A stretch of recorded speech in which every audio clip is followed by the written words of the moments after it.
2 Rois, chapitre 23. Le roi Josias fit assembler auprès de lui tous les anciens de Juda et de Jérusalem.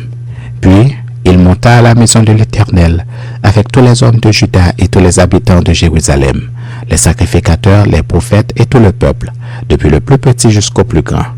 Il lut devant eux toutes les paroles du livre de l'Alliance qu'on avait trouvé dans la maison de l'Éternel.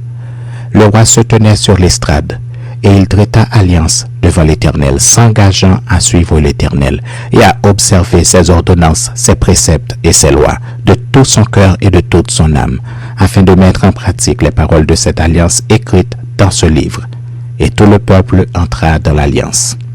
Le roi ordonna à Hilkija, le souverain sacrificateur, aux sacrificateurs de second ordre et à ceux qui gardaient le seuil, de sortir du temple de l'Éternel tous les ustensiles qui avaient été faits pour Baal, pour Astarté et pour toute l'armée des cieux.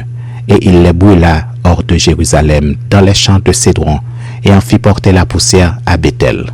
Il chassa les prêtres des idoles établis par les rois de Juda pour brûler des parfums sur les hauts lieux dans les villes de Juda et aux environs de Jérusalem, et ceux qui offraient des parfums à Baal, au soleil, à la lune, au zodiaque et à toute l'armée des cieux. Il sortit de la maison de l'Éternel l'idole d'Astarté qu'il transporta hors de Jérusalem vers le torrent de Cédron. Il la brûla au torrent de Cédron et la réduisit en poussière. Et il en jeta la poussière sur les sépulcres des enfants du peuple. Il abattit les maisons des prostituées qui étaient dans la maison de l'Éternel et où les femmes tissaient des tentes pour Astarté. Il fit venir tous les prêtres des villes de Juda. Il souilla les hauts lieux où les prêtres brûlaient des parfums depuis Géba jusqu'à Beersheba, et il renversa les hauts lieux des portes, celui qui était à l'entrée de la porte de Josué, chef de la ville, et celui qui était à gauche de la porte de la ville. Toutefois, les prêtres des hauts lieux ne montaient pas à l'autel de l'Éternel à Jérusalem, mais ils mangeaient des pains sans levain au milieu de leurs frères. Le roi souilla Tophet dans la vallée des fils de Immon, afin que personne ne fît plus passer son fils ou sa fille par le feu en l'honneur de Moloch. Il fit disparaître de l'entrée de la maison de l'Éternel les chevaux que les rois de Juda avaient consacrés au soleil près de la chambre de l'eunuque Nétan-Mélec, qui demeurait dans le faubourg, et il brûla au feu les chars du soleil. Le roi démolit les autels qui étaient sur le toit de la chambre haute d'Akaz et que les rois de Juda avaient fait, et les autels qu'avait fait Manassé dans les deux parvis de la maison de l'Éternel, après les avoir brisés et enlevés de là. Il en jeta la poussière dans le torrent de Cédron. Le roi souilla les hauts lieux qui étaient en face de Jérusalem, sur la droite de la montagne de perdition, et que Salomon, roi d'Israël, avait bâti à Astarté, l'abomination des Sidoniens, à Kémosh, l'abomination de Moab, et à Milcom, l'abomination des fils d'Ammon. Il brisa les statues et abattit les idoles, et il remplit d'ossements d'hommes la place qu'elles occupaient.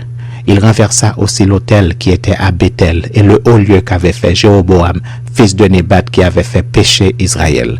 Il brûla le haut lieu et le réduisit en poussière, et il brûla l'idole.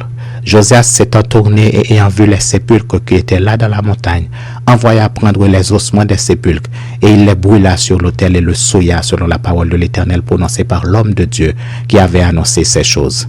Il dit: « Quel est ce monument que je vois ?» Les gens de la ville lui répondirent: « C'est le sépulcre de l'homme de Dieu qui est venu de Juda et qui a crié contre l'autel de Béthel ces choses que tu as accomplies. » Et il dit: « Laissez-le, que personne ne remue ses os. » On conserva ainsi ses os avec les os du prophète qui était venu de Samarie. Josias fit encore disparaître toutes les maisons des hauts lieux qui étaient dans les villes de Samarie et qu'avaient faites les rois d'Israël pour irriter l'Éternel. Il fit à leur égard entièrement comme il avait fait à Béthel. Il immola sur les autels tous les prêtres des hauts lieux qui étaient là. Il y brûla des ossements d'hommes. Puis il retourna à Jérusalem.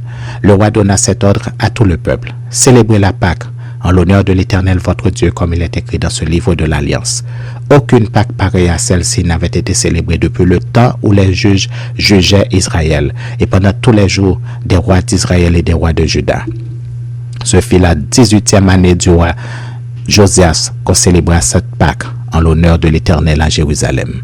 De plus, Josias fit disparaître ceux qui évoquaient les esprits et ceux qui prédisaient l'avenir, et les théraphim et les idoles et toutes les abominations qui se voyaient dans le pays de Juda et à Jérusalem, afin de mettre en pratique les paroles de la loi écrites dans le livre que le sacrificateur Hilkija avait trouvé dans la maison de l'Éternel.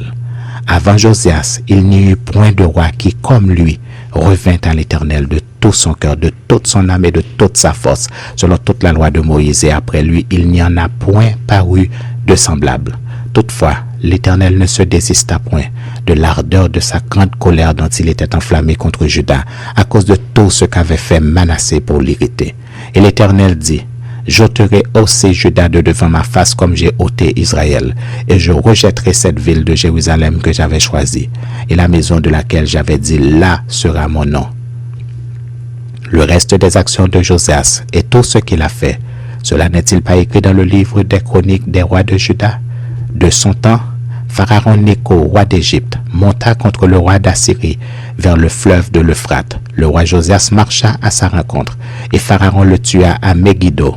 Dès qu'il le vit, ses serviteurs l'emportèrent mort sur un char.